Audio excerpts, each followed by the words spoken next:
Mga kabisnes naming minamahal, makikisuyo po kami. Naglalambing po kami sa inyo. Umari po sana ay pakisuportahan natin Alminda Cariaga Mix Vlog. Alminda Cariaga Mix Vlog. Right? Alright! Bira! Bira! Hi po everyone! Welcome back sa ating YouTube channel. Ito po ang inyong lingkod, Alminda Mix Vlog. Bumabati ng magandang tanghali o magandang hapon po sa atin dito around Middle East. Magandang gabi sa atin sa Pilipinas. Gagawa lang po tayo ng ating panibagong reaction video. Yung bang tipong may naobserbahan tayo o may nakita tayong nasusurprise tayo, di ba? Dito sa pag-scout ng mga kagwang, at may na-scout nga itong si Intoy, di ba?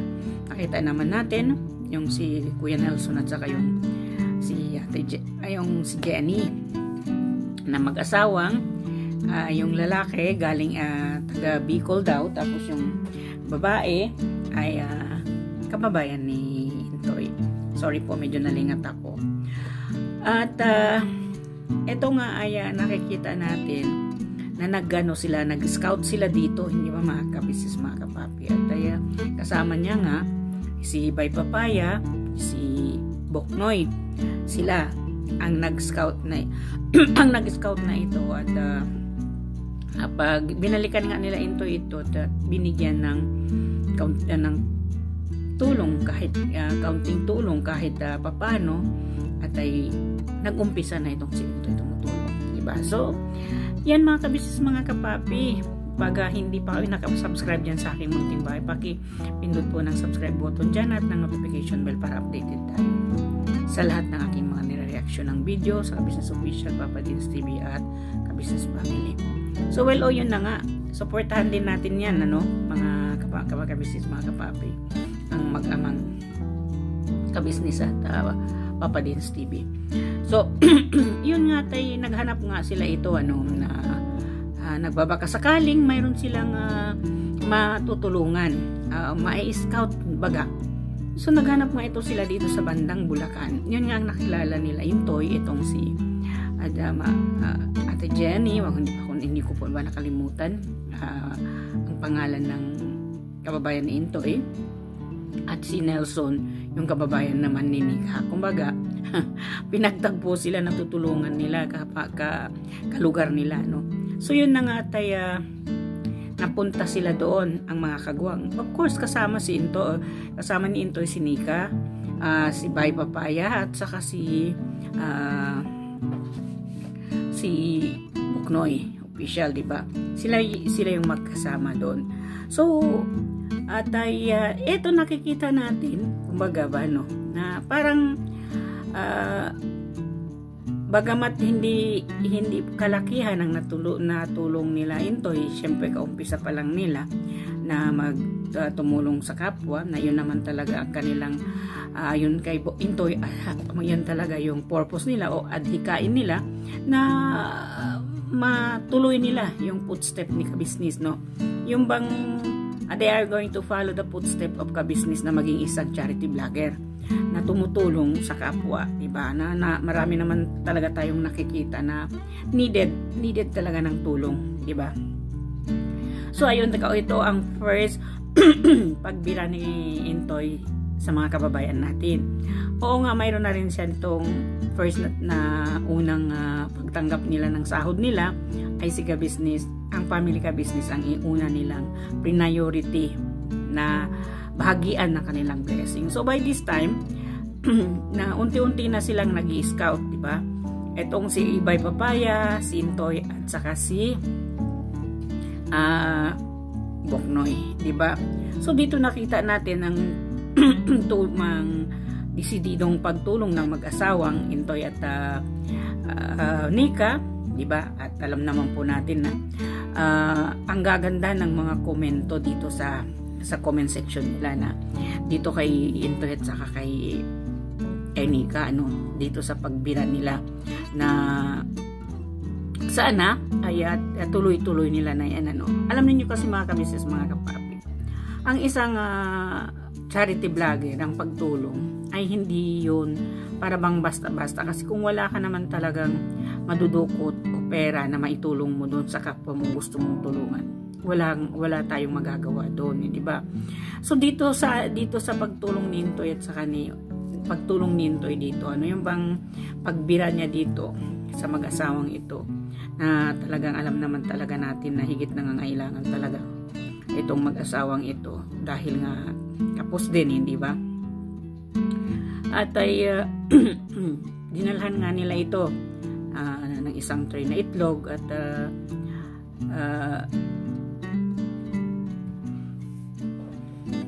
kumbaga with yung bang binigyan pa ng allowance, kumbaga binigyan pa sila ng binigyan pa sila ng kaunting halaga para din kung anong kailangan nilang mabili nila, di ba?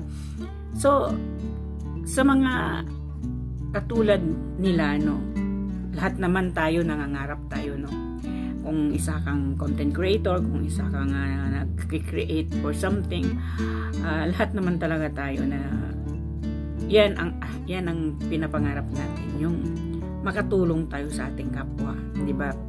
Na marami naman tayo talagang nakikita na higit talaga na nangangailangan. Kumbaga, kung kapos na tayo, mas lalo silang kapos na kailangan. Kung halimbawa mayroon tayong blessing, mag-bless din tayo.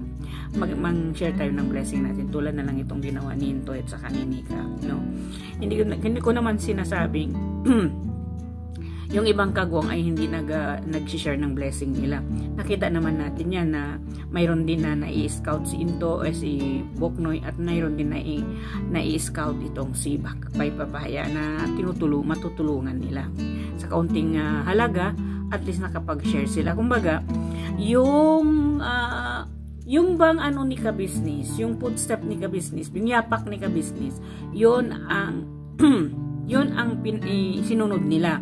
Sumusunod sila sa yapak ni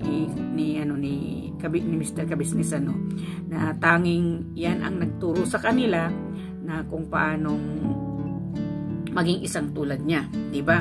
So marami naman na pamamaraan, di ba?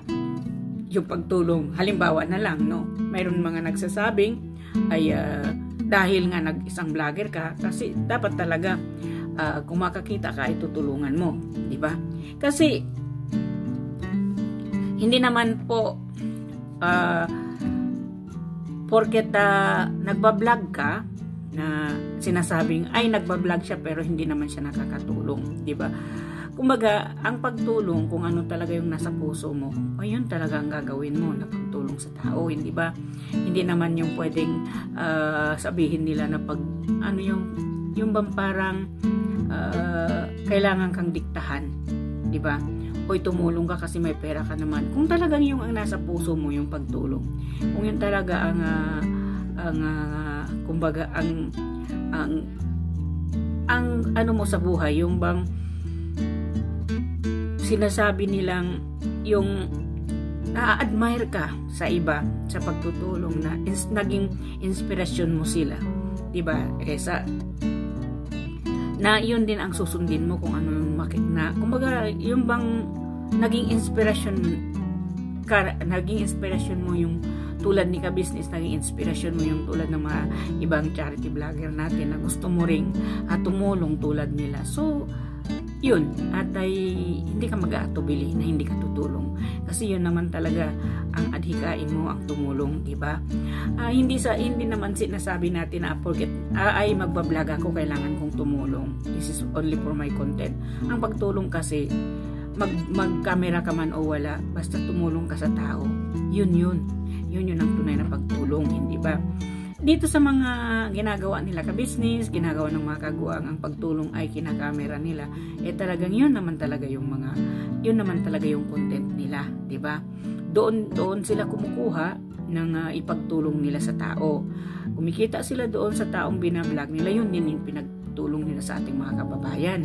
Hindi ba? So, magandang pangitain at magandang proseso ang pagturo ni Ka-Business dito sa kanyang mga kagwang. Hindi ba sumusunod sila sa yakap ni Ka-Business, sa yapak ni Ka-Business na maging isang charity vlogger isang araw. So nag-umpisa na sila at ito ay sana ito ay makakatulong sa Ka-Business Official na alam naman po natin kung ano yung pinagdaanan ng Ka-Business Official ngayon. Ay sana po ay ito ay makatulong sa ating pinunong Ka-Business ang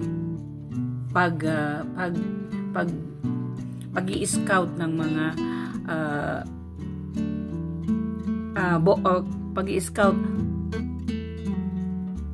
pag-i-scout po ng mga kagwang ni Ka-Business. Sana ito ang daan, no, para bumalik ang dating Ka-Business na maraming nawala sa kanya, tulad na lang yung pag-reviews sa kanya ngayon. Sana babalik na ito sa pamamagitan ng tulong ng kanyang mga kagwang. So while mga Ka-Business, mga kapapi, kung nagustuhan po ninyo ang ating reaction video, paki-subscribe, share, likes at comments po ng ating reaction video. At wag po natin kalimutan suportahan ang Ka-Business Official, Papa Dins TV at Ka-Business Family. At siyam na kagwang po, wag po natin kalimutan ding suportahan. At ang nag-iisang kaibigan ni Papa Dins na si Papa Sundot TV at ang aking mga kasamahang reactors na sina Taong Gala, Anime Reactor, Pampres Channel, Kalingap Turak, Pels Katangay, Analisa Reality Vlog at MK Inday Okray at inyong lingkod po, Alminda Mix Vlog. Huwag po ninyong kalimutan i-subscribe at panoorin ang aking mga reaction video dito sa Ka-Business Official at Papa Dins TV at Ka-Business Family. So, till then, magkikita-kita tayo muli. Bye-bye po. Bira banat lang mga Ka-Business.